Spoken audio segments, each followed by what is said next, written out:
Qual a importância da área de operações em um escritório de advocacia? A banca jurídica é uma clássica empresa de prestação de serviços. De uma forma bem simplista, tudo que a firma vende, ela precisa entregar, com qualidade e no prazo estabelecido. No início de qualquer escritório, normalmente quem vende é quem entrega, o que pode facilitar a gestão da qualidade e o alinhamento com os clientes. Mas à medida que o escritório cresce, é natural termos mais pessoas envolvidas nas entregas jurídicas do dia a dia, o que vai trazendo mais complexidade na gestão operacional do escritório. Eu sou Leandro Ramos e esse é o Juridicast, o seu podcast de marketing jurídico. Para falarmos sobre como funciona uma área de operações de escritório de advocacia e a sua importância para a inovação jurídica, tenho o prazer de receber mais uma vez no Juridicast a Silvia Piva, que é COO e sócia do GHBP Advogados. Silvia, seja bem-vinda mais uma vez ao Juridicast. Obrigada, Leandro. Estou super feliz de voltar para falar agora sobre o que eu trabalho todos os dias, no meu dia a dia. Então, vamos lá.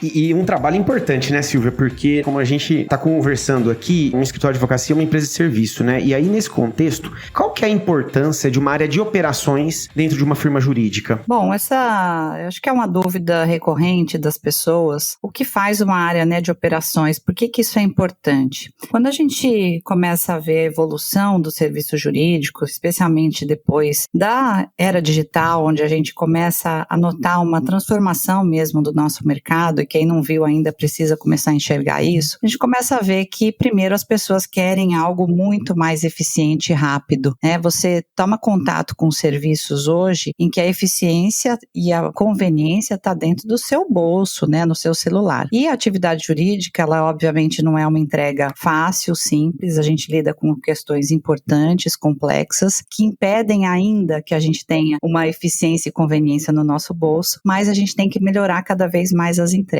Então, a importância hoje da gente olhar para operações é entender como os fluxos de trabalho estão montados, quais são os gargalos que nós temos dentro de uma prestação de serviço e entender que muitas vezes a gente vai ter que enfrentar a mudança das estruturas de como nós fazemos as coisas. Sempre vai ser assim? Não necessariamente. Quando tudo estiver indo bem, você não precisa fazer isso, mas de qualquer maneira, você precisa conseguir enxergar como você faz as coisas, onde essas coisas estão indo muito bem, onde essas coisas estão indo mal, onde você colocou tapa-buracos e não efetivamente consertou os buracos, e aí enfrentar. Então eu começo falando que para você estar numa área de operações ou ter uma área de operações, você precisa ser bastante corajoso. Legal. E essa área de operações, Silvia, ela tem um viés mais operacional, ou seja, ela está mais ligada às entregas do dia a dia, ou também ela tem uma conotação um pouco mais estratégica? Como é que você enxerga isso? Bom, se a gente olhar no dia a dia das empresas multinacionais, você vê o COO como um braço direito do CEO. Tá. Quando você coloca isso dentro de uma empresa de serviços, de um escritório de advocacia, acontece a mesma coisa. Ok. Então, quando a gente pensa operações, a gente se liga ao termo, Então, operacional. Mas eu mudo isso porque eu coloco que é um operacional mais qualificado. Então, eu sim vou olhar para questões operacionais de uma maneira qualificada. Em que sentido? Eu preciso entender como essa operação se realiza, se ela está de acordo com os objetivos estratégicos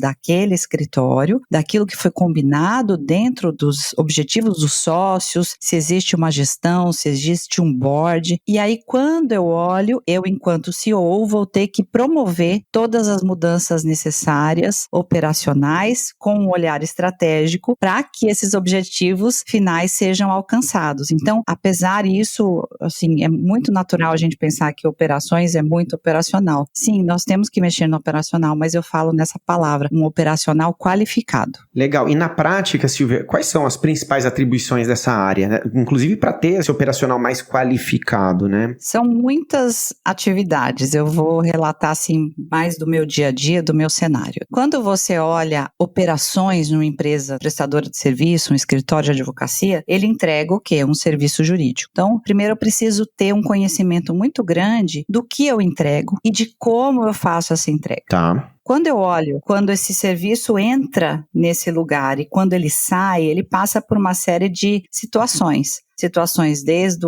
a interface inicial com o cliente, como ele recebe uma proposta, como ele recebe a devolutiva dessa proposta, como esse serviço começa a ser executado, por quais etapas ele passa até ele chegar de volta na mão do cliente, ou então um processo ser colocado no judiciário. Nesse movimento, eu falo que é um movimento grande, as coisas vão acontecendo e você precisa saber identificar que coisas estão fluindo bem, que coisas não estão fluindo bem. Então, primeiro você precisa ter um olhar abrangente e conhecer muito da operação em si. Se você não se aprofunda na operação, você não consegue identificar em que pontos você pode agir para melhorar aquela operação, onde é que aquela operação está tendo retrabalho, onde é que eu posso estar perdendo dinheiro efetivamente, porque eu estou tendo retrabalho, a coisa realmente não sai, onde eu estou tendo impedimentos e que está gerando conflitos entre pessoas, onde as coisas estão sendo travadas. Então, é um processo complexo que demanda você entender sobre muitas frentes, desde a operação em si, a prestação de serviço jurídico, até como lidar com os times, até como corrigir esses problemas, e muitas vezes passa desde relações com pessoas, estruturação de times mais eficientes e ágeis, e também inclusão e de tecnologias, de métricas importantes que depois precisam ser comunicadas a esses times para eles entenderem o quanto eles precisam colaborar nesse processo. E uma dúvida que eu vejo, Silvia, bem frequente no mercado é a área de operações de um escritório é o mesmo que Legal Operations? As pessoas têm confundido bastante Legal Operations com várias coisas. Legal Operations com controladoria, Legal Operations com operações. Eu entendo que operações está um nível acima de operações legais justamente pelo seu papel, que é além do time jurídico. Hoje a gente lida com a questão estratégica do próprio escritório e eu não teria problema nenhum em ter mais uma camada e dizer, olha, isso sim é operações legais, porque dentro de um escritório a gente vai chamar assim. Então, muito do que se fala de operações legais, que é justamente o suporte em várias esferas dentro de um escritório ou departamento jurídico, para trazer os dados, para trazer gestão de conhecimento, para, enfim, cuidar do orçamento e tudo mais, pode ser isso dentro do escritório? Pode. Mas o que eu considero hoje? A área de operações legais tem sido um apoio importante para os times jurídicos. E muitas vezes não se coloca para operações legais um profissional do direito que tenha tido uma vivência executiva, que tenha vivido problemas específicos da advocacia ou do departamento jurídico. E aí, obviamente, que a gente tem alguns problemas. Por quê? Porque operações legais vai cuidar de uma etapa e às vezes vai deixar outra de fora. Eu vou corrigir o que eu falo antes que os profissionais de operações legais me matem. Tá bem.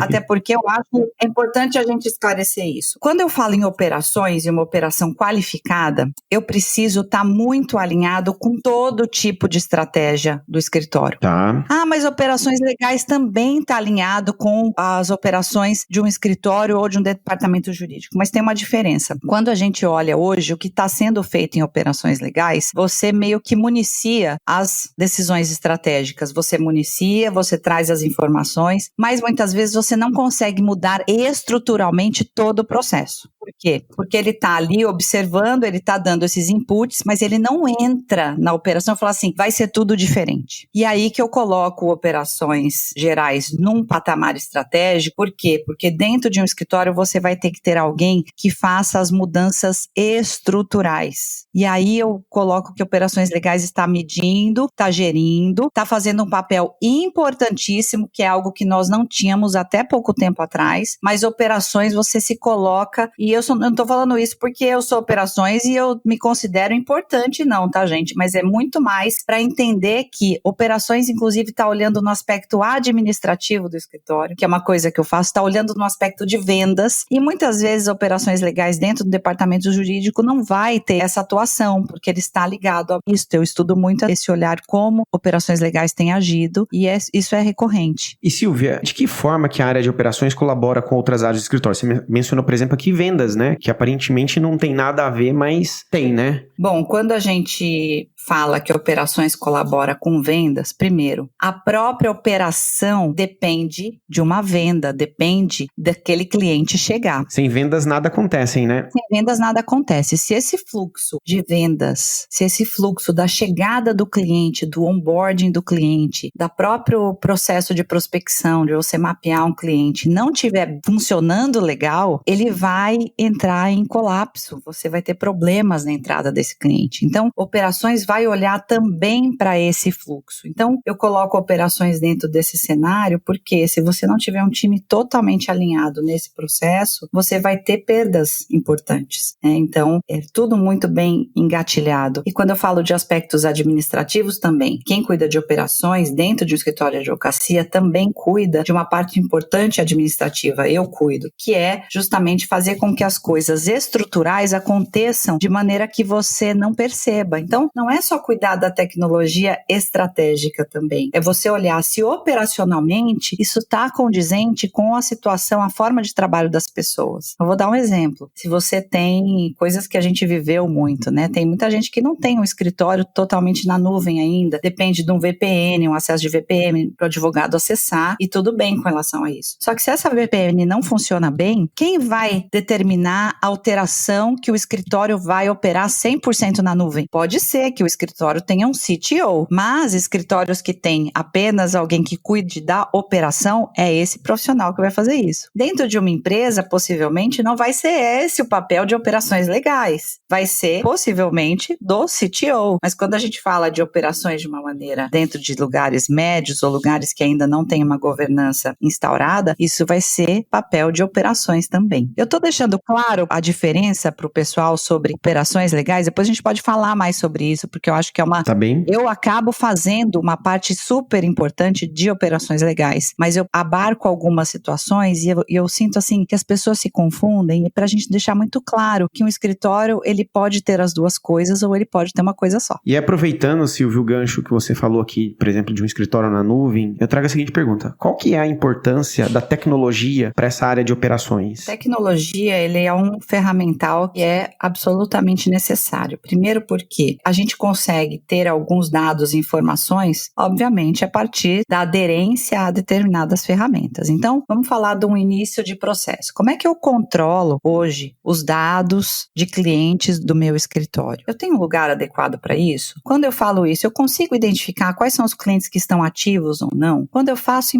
propostas, eu consigo identificar facilmente os dados desses clientes? Então, veja assim, eu estou falando de coisas muito básicas, mas que, obviamente, se você não tiver minimamente ferramentas de controle, você vai recorrer a planilhas, que podem ser ferramentas tecnológicas, mas elas podem estar muito dissociadas daquilo que você precisa. Eu queria saber muito quanto que aquele cliente que eu tenho comprou nossos serviços, esteve presente conosco. Eu quero saber quantos processos eu tenho desse cliente. Então, veja, nós estamos falando de vários sistemas diferentes, né? Falando de controle de clientes, controle, né, de processos de aquisição de serviços e de gestão de processos. Se eu não tiver isso muito bem concatenado, isso é um trabalho imenso, a gente vai ter palha de informação. Então, eu, obviamente, hoje uso diversas ferramentas, mas eu busco aquelas que vão me trazer a informação que é estratégica para o meu negócio. Às vezes você vai resolver as coisas muito bem com o ferramental que você tem, mas você precisa conseguir as respostas a partir de algumas ferramentas, de alguns dados que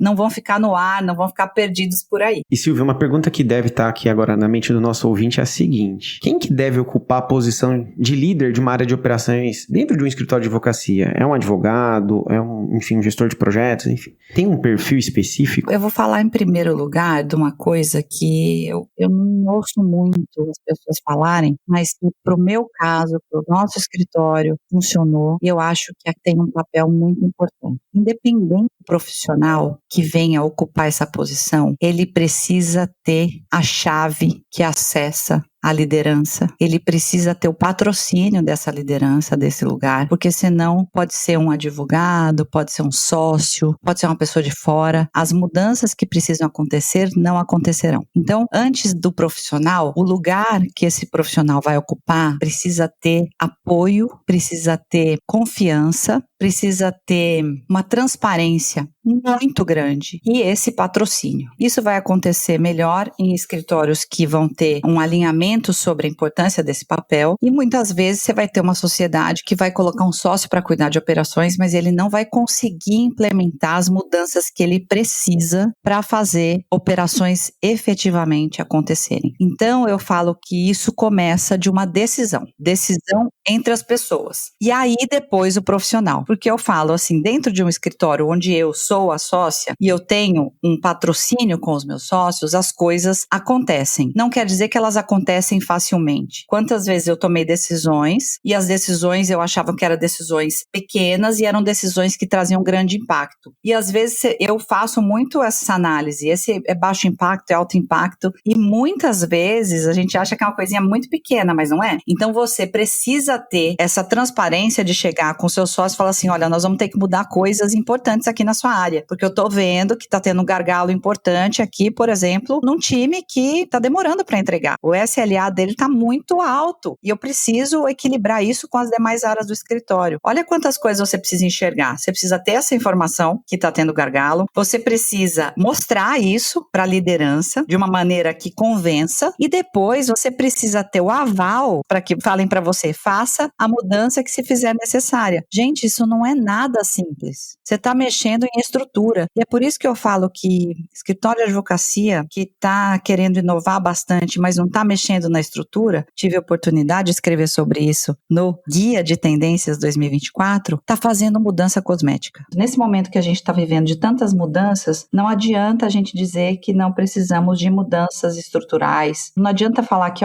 só a inovação aqui, vamos colocar tecnologia, vamos fazer um time mais dinâmico. Não, muitas vezes nós vamos precisar mudar a estrutura. Para mudar a estrutura, você precisa de patrocínio, você precisa de pessoas competentes, você precisa de pessoas que entendam muito do negócio. E eu acho que, neste caso, uma das questões que me ajudam muito é estar nessa posição, primeiro que eu queria muito isso. Eu queria muito ter condições plenas de executar isso dentro do escritório, sem cuidar ao mesmo tempo de uma área técnica, o que é muito difícil, porque meu sócio teve que abarcar os meus processos e ele fez isso de peito aberto e tá feliz e tá realizado por isso. Então eu tive essa sorte, vamos dizer assim. Ao mesmo tempo eu gosto do tema. Então você precisa ter pessoas que queiram fazer isso, para fazer isso com paixão, porque vai exigir uma dedicação muito grande. Você vai ter que falar com pessoas o tempo todo. É uma interação 100% do seu dia, uma organização muito grande, um planejamento. Então, se você coloca uma pessoa de fora ou uma pessoa que não tem o estofo necessário para aguentar grandes pressões, porque é uma pressão muito grande, você sucumbe em operações. Então, por isso que eu falo assim que o escritório que opta por isso, ele precisa dar o patrocínio, seja para o sócio, seja para a pessoa que vem de fora, porque é isso que vai fazer a diferença depois na atividade desse profissional. E Silvia, como que se mede sucesso e a eficiência da área de operações em um escritório? É legal isso porque quando você começa, vamos falar do início, né? Você chegou no escritório, você começa a fazer um trabalho e esse trabalho ele não vai ser imediatamente percebido, muito pelo contrário. Vamos ficar bastante tempo perguntando o que aquela pessoa faz, de fato. Porque parece que ela faz muita coisa e o resultado não acontece. Por quê? Porque a gente não consegue fazer medição de coisas de dados recentes. Se você começou a metrificar alguma coisa há pouco tempo, você não tem referência. Então, primeiro, você precisa de um tempo. Quando você começa a estruturar a sua área, você já começa a precisar entender o quanto você vai conseguir verificar se aquela sua mudança trouxe um resultado bacana para o escritório. Então, por exemplo, olha, eu quero implementar uma ferramenta nova no escritório. Ótimo, é maravilhoso isso. Como você mede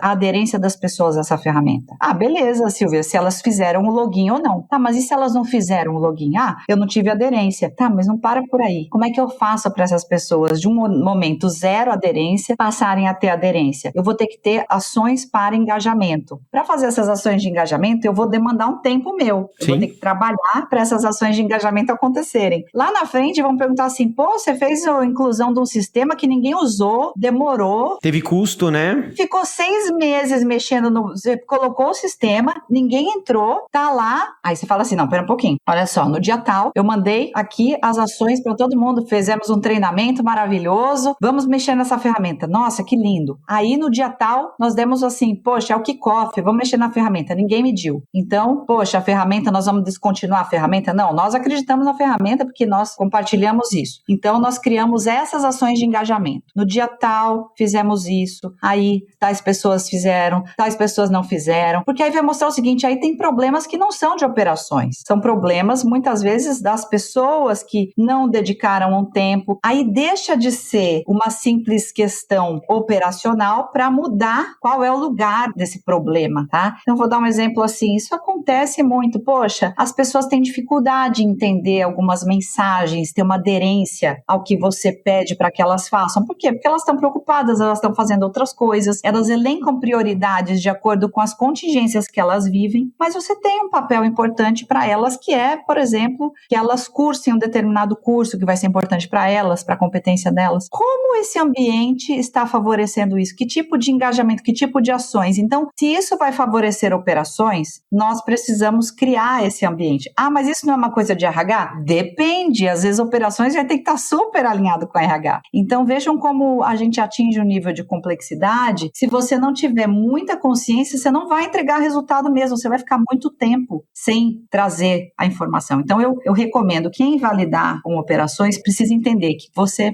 entra numa estratégia, você desenha como você vai medir essa estratégia, que senão você já vai ter um problema, e nem tudo você vai conseguir medir, mas você tem que ter um controle muito grande da sua estratégia, das suas ações e das devolutivas que você tem a respeito daquilo que você implementou, para que no momento de reunião de devolutiva do seu trabalho, você consiga mostrar isso que até então pode ser intangível, de uma maneira tangível, né? Então, o começo é sempre intangível, mas com o tempo ele se torna tangível. E aí, trazendo essa questão da tangibilidade, Silvia, em que medida que a área de operações interage e influencia nas decisões de negócio do escritório e até na expansão, né, da banca? Olha, primeiro que operações, por estar dentro, né, no braço direito estratégico de um escritório, nós temos que avançar em prol daquele desenho estratégico. Então, quando você começa a trabalhar em prol desse desenho estratégico, você tem que observar não só aquilo que acontece internamente no escritório, mas o que acontece externamente. Ou seja, olhar o mercado também, né? Você tem que olhar o mercado. Por quê? Inclusive para recomendar que algumas decisões sejam alteradas no curto prazo. Olha, isso aqui, esse cenário mudou, aconteceu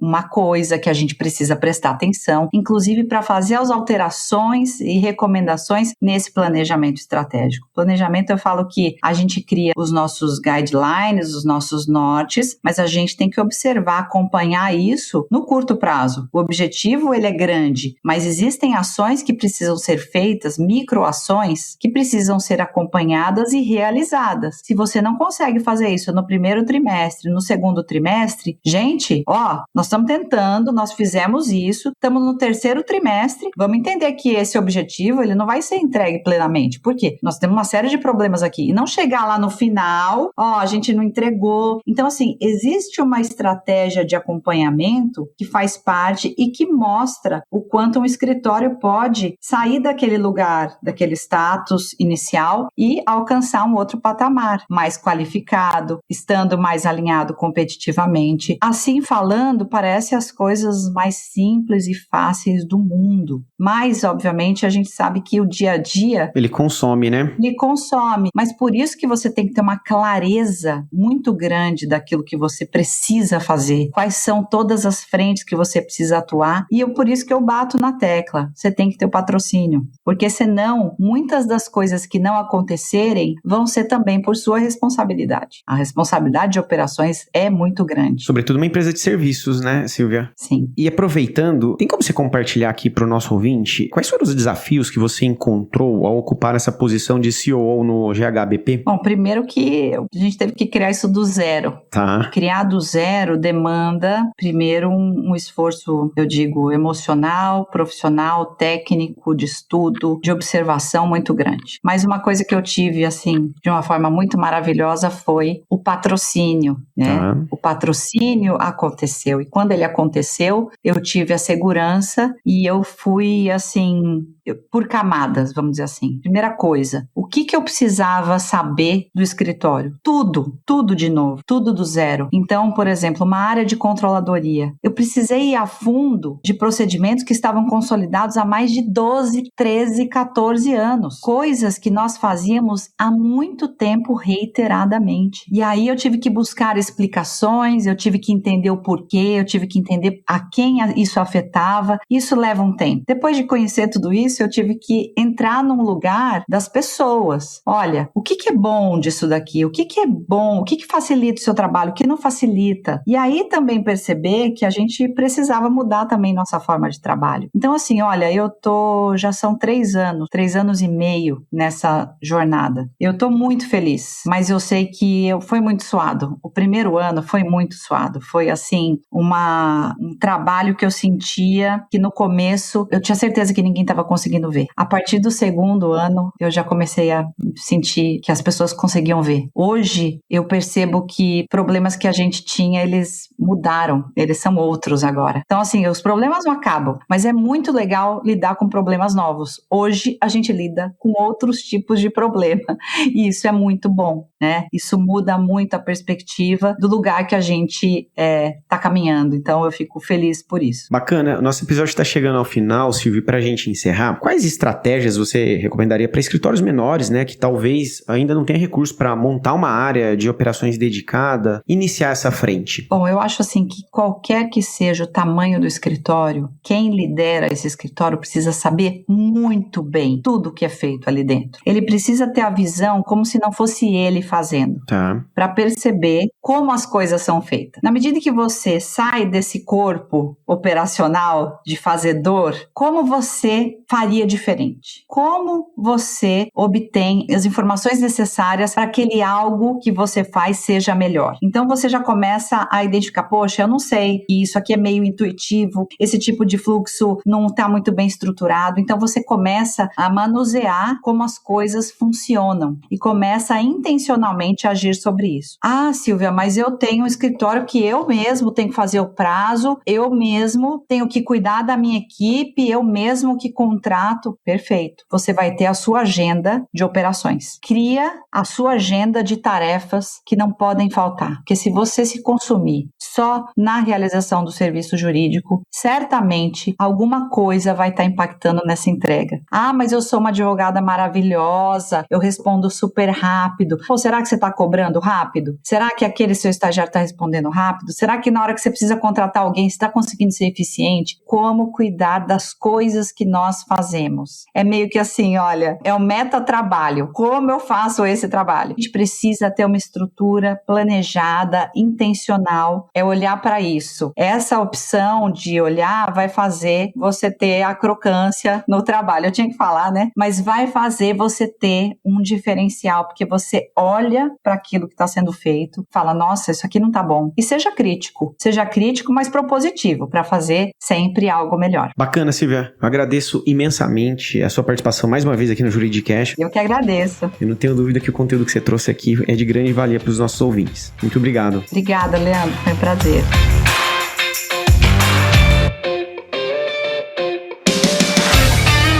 E se você gostou desse episódio, não esqueça de avaliar a gente no Deezer, Spotify ou Apple. E lembre-se que o Juridicast é produzido pela agência Javali, especialista em marketing jurídico. Vejo você na próxima quarta-feira, às 7 da manhã.